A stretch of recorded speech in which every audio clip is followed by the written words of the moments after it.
आप सभी को नमस्कार। अपने टू द पॉइंट कार्यक्रम के अंतर्गत आज हम बात करने वाले हैं आत्मनिर्भर गुजरात सहाय योजना। आत्मनिर्भर गुजरात सहाय योजना है क्या, इसके बारे में डिटेल से जानेंगे।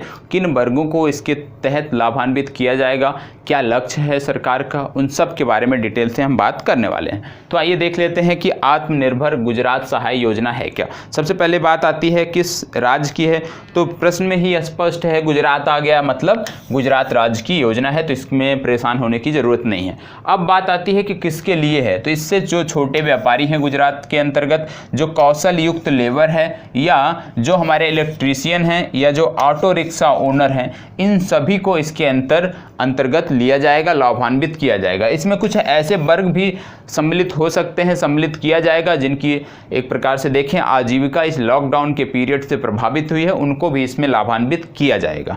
अब बात आती है कि इसमें क्या है, ये योजना है क्या, आत्मनिर्भर गुजरात सहाय योजना है क्या। तो आत्मनिर्भर गुजरात सहाय योजना के माध्यम से 1 लाख रुपए तक का ऋण गुजरात सरकार उपलब्ध कराएगी, और ये जो ऋण होगा ये गारंटी मुक्त होगा, मतलब कोलेट्रल फ्री होगा। आपको कुछ एक प्रकार से जो बैंक में हम गिरवी रखते हैं उस तरह का कुछ भी नहीं रखना पड़ेगा। तो गारंटी मुक्त ऋण है, कोलेट्रल फ्री ऋण है। कितना है, 1 लाख रुपए तक का है। और इस पे जो ब्याज की दर है, सबसे बड़ी बात है कि इस पे जो ब्याज की दर है वो बहुत ही कम रखी गई है। कितनी रखी गई है, 2% वार्षिक ब्याज की दर रखी गई है। लेकिन शर्त क्या है कि आपको 3 वर्ष के अंतर्गत इसको लौटाना होगा, 3 वर्ष के अंदर ही इस ऋण को आपको वापस करना होगा। तो 2% वार्षिक ब्याज की तरफ से है। अब इस सब को आपने देख लिया, अब आगे और क्या इसमें देखना चाहिए। तो सबसे पहली बात, इसका लक्ष्य क्या है, तो इसका जो लक्ष्य है वो 10 लाख लोगों को कवर करने का है। गुजरात राज्य सरकार का लक्ष्य है कि इससे 10 लाख लोगों को कवर किया जाए, 10 लाख लोगों को इससे लाभान्वित किया जाए। कहाँ से मिलेगा, बात आती है कहाँ से मिलेगा। अक्सर कथन के रूप में पूछ लिया जाता है कि कौन ऋण दे रहा है, सरकार दे रही, तो किसके माध्यम से दे रही, कहाँ से मिलेगा।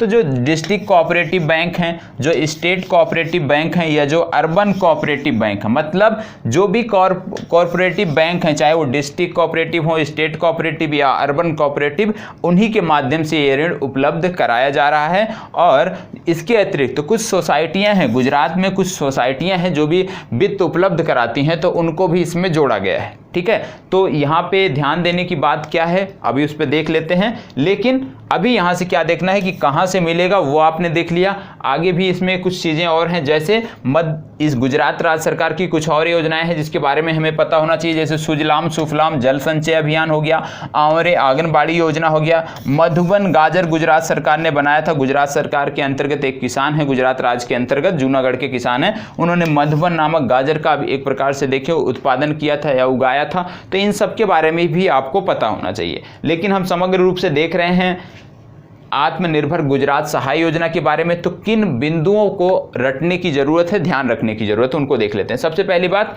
कि किसको कवर कर रहे हैं हम, छोटे व्यापारी हो गए, कौशल युक्त लेबर हो गए, और इलेक्ट्रीशियन हो गए, ऑटो रिक्शा ओनर और अन्य लोग जिनकी अर्थव्यवस्था, जिनकी एक प्रकार से आजीविका इस कोविड-19 के दौर में प्रभावित हुई है। कितना ऋण दिया जा रहा है, 1 लाख दिया जा रहा है। याद क्या रखना है कि गारंटी मुक्त दिया जा रहा है, कोलेट्रल फ्री ऋण दिया जा रहा है, ये आपको पता होना चाहिए। दूसरी बात आती है ब्याज कितना है, 2% वार्षिक ब्याज की दर है, लेकिन 3 वर्ष के अंतर्गत आपको इसको लौटाना होगा। यहाँ पे ये महत्वपूर्ण था।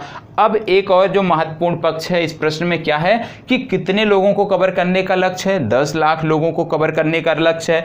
और कौन कौन सी संस्थाएं हैं जिनके माध्यम से ऋण दिया जाएगा, तो इसमें है district cooperative bank, state cooperative bank और अर्बन कोऑपरेटिव बैंक। इन तीनों बैंकों के माध्यम से ऋण दिया जाएगा। इसके अतिरिक्त जो गुजरात राज्य सरकार के अंतर्गत सोसाइटियां आती हैं वो भी इसमें शामिल है। तो 4 संस्थाएं हैं जिनके माध्यम से ऋण उपलब्ध कराया जाएगा। तो ये आपकी परीक्षा के लिए महत्वपूर्ण है। ध्यान क्या रखना चाहिए हमें कि किन के माध्यम से ऋण दिया जाएगा, लक्ष्य क्या है और उद्देश्य क्या है, इसको विधिवत पता होना चाहिए। क्योंकि आजकल जो परीक्षा में पूछे जाने का जो नया ट्रेंड बन रहा है उसके अनुसार कथन में दे दिया जाता है कि इसमें मान लीजिए एसबीआई बैंक के द्वारा ऋण दिया जा रहा है, या कोई बैंक का नाम दे दें, तो ये भी आपको पता होना चाहिए कि किसके माध्यम से दिया जा रहा है। ब्याज दर पता होनी चाहिए कितनी दी जा रही है, कोलेट्रल फ्री है, ये आपको पता होना चाहिए। तो आज टू द पॉइंट के अंतर्गत इतना ही। कल फिर मिलेंगे किसी नए टॉपिक के साथ। तब तक इसी प्रकार हमारे साथ बने रहें और प्लीज़ लाइक शेयर और कमेंट अवश्य करें। धन्यवाद।